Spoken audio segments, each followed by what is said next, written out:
مامەسا لە شوێنە وەستاین لە تەوەری مادەی ١40 ناوچە دابڕاوەکان لە هەرێمی کوردستان و ئەگەڕێنەوە بەسە هەرێمی کوردستانیان نامەوێت لێت پرسم 4 ساڵ بەسەر وادەی مادەی ١40 تێپەڕی پێ دوایەوە مادەیە لە دوای ئێستاوە جێبەجێکرێ نا پێم وان نییە چونکە احتیلال خۆی نەیویست احتیلال لەبەر خاتری ئەوەی کە شیعەکان بباتەوە وەکو مؤسسەی ڕاند راپۆرتەکانی 2004 و 2005 و 2007 و 2009 نووسیوە ئەڵێ ئەمریکا پێویستە لەگەڵ شیعەیە ئیتیفاقێکی استراتیجیەت بکە و لە ئێرانیشیان دابڕێ لە پێناوی ئەم استراتیجیەتەیە ئەوەی کوردەکا بە قوربانی چونکە ئەوەی کورد هیچ شتێکی پێوە نییە کوردەکان یەکەم جار کە مام ڕۆستەمەڵێ ئێمە وەختە کە کەرکووکمان گرت عەرەبی تیانەما عەرەبی هاوردە و عەرەبی تر هەمووی ڕای کردبوو بەڵام دوایی ئەمریکایەکان هاتن وتیان thank you very much تەواو بڕۆنە دەرەوەی ترەوە زۆر سوپاس بۆتان گرتین و ئەوەی تر دوو کەڵەکەی بۆ ئێوە نەوتەکەی ئێمەی بەڵام مامەسا ئەگەر احتیلال ڕێگر بوو بێ لە جێبەجێکردنی مادەی 140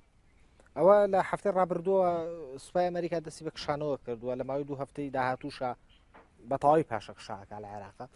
کەواتە تۆ پێ دوایە ئەوە ڕێگرەکە نامێنێ ئەگەر ئەو ڕێگر بوو بێ پێ دوایە لەم ساڵا و مادێ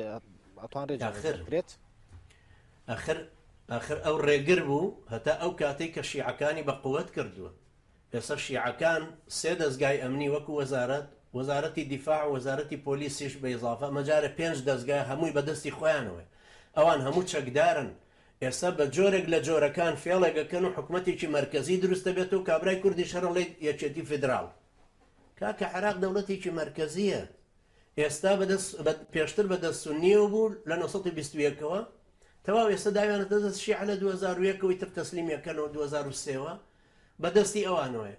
شیعەش نایەڵێ و بڕای بەوە نییە کە تۆ فیدرالی دروستکەی ئەو ئێستا دەسەڵاتی بەسەرا ناشکێ بێتەوە بۆ گیانی تۆ ئەجینا هەمووی وەکو قەرەتەپەلێکە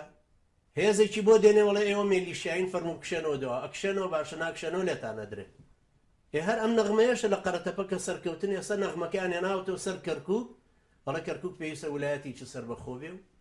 و هەروەها پێویستە ئەوانە لە کەرکووک بڕۆنە دەرەوە چونکە هەموو ئەوان ئەم لاسەنگەیان دروست کردووە واتە پارتی وێچێتی لەبەرەوە من باوەڕم بەوە نیە هەر مادەی 140 ئەسڵەن نە لە قەناعەتی عەرەبەکانە هەیە بە سونی و شیعەیانەوە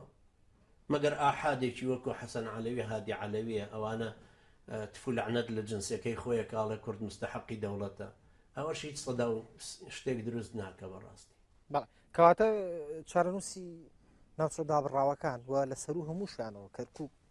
چییە بێت؟ کەرکووک لەژێر سای پارتی وێچێتی فت ئەوە جوابەکەم